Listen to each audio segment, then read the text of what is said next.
What's up, everybody? My name is Shannon, and I am still waiting for my Seder. Today, we are talking about The Leviathan by Scott Westerfeld. Okay, so I kind of have mixed feelings about this book. On one hand, I did really like it, and I am very interested to see where it goes next, but on the other hand, parts of the story did make me slightly confused. I will admit that I did listen to it while walking to class and doing other things, so I didn't really give it 100% of my attention, but to be honest, I do that with a lot of books that I listen to, and I've gotten through them just fine. So with that being said, let's get started. Leviathan is based off of events that really happened and even has real people in the story. Obviously, it's been given a fantasy/steampunk kind of twist, which I really enjoyed. I also really like how the timeline in the story very closely follows the timeline set out for it, which is the summer of 1914 leading up to World War I.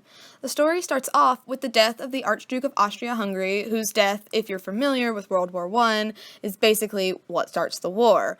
We then follow his son Alec as he attempts to get to safety in the midst of this brewing unrest. We also follow a girl named Darren who has disguised herself as a boy so that she could work as a midshipman on an airship. Now, this is where the steampunk elements kind of tie in.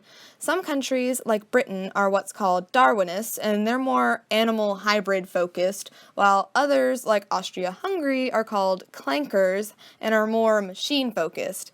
I can't really say much more than that because while it's rather straightforward, I did get a little confused trying to figure out who was on what side and if the war was clanker versus Darwinist or if the war was just a war between countries and didn't have anything to do with it. But regardless, as the story goes on, we learn that the airship the Leviathan, which is the ship that Darren is stationed on, is tasked with the delivery of Dr. Barlow and her mysterious cargo to the Ottoman Empire. While en route, they are shot down and are found by Alec and his party, and then I got kind of lost, but they end up working together and they blend both beast and machine, and the book kind of leaves off with Darren, whose identity is still a secret, Dr. Barlow and Alec all headed still to the Ottoman Empire to deliver Dr. Barlow's latest creation, but all we know is that they're eggs and not exactly what they are. There was a battle with some Germans, and there was Alec's uncle or the Count, however he was related to him, did betray him, but I kind of got really confused and I wasn't quite sure what was happening, and I don't know if that's because I wasn't paying too close attention or if it was just the way it was written, but I don't know exactly what happened, but it did kind of leave on a happy note, and it did leave with saying that there's going to be more books, so obviously more stuff to come. What I liked about this book was that you never really knew who was good and who was bad, which is always kind of fun to see, that there's a lot of gray areas. And I also really liked the fun twist that the author put on this historic event.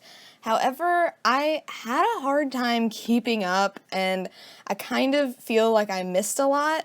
That isn't entirely the book's fault, which is why I gave it a 4, but like I said, the writing and the way it was laid out did kind of make it confusing.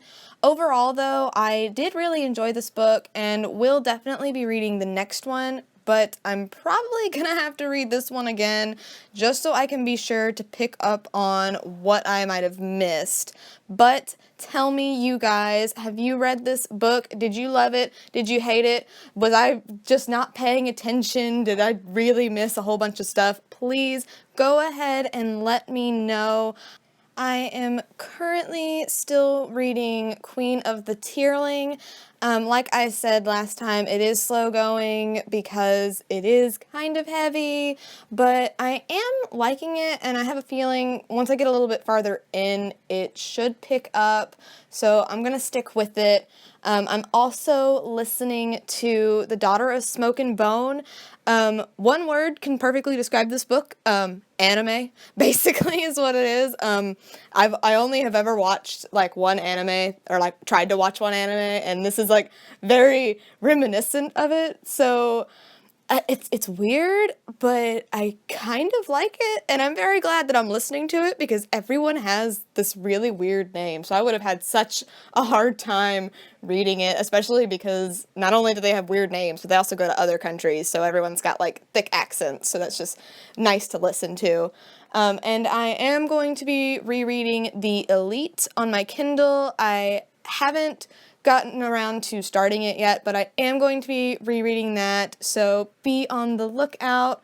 Like I said last time, I am going to be trying to get these reviews out faster for you guys. I hated leaving you hanging without a review, so I'm gonna make sure to stay on top of it, between my schoolwork, between guard, because I love reading books and I love leaving reviews for you guys, so make sure you subscribe to me, follow me on Tumblr so you can be sure to get everything, and I will see you guys next time.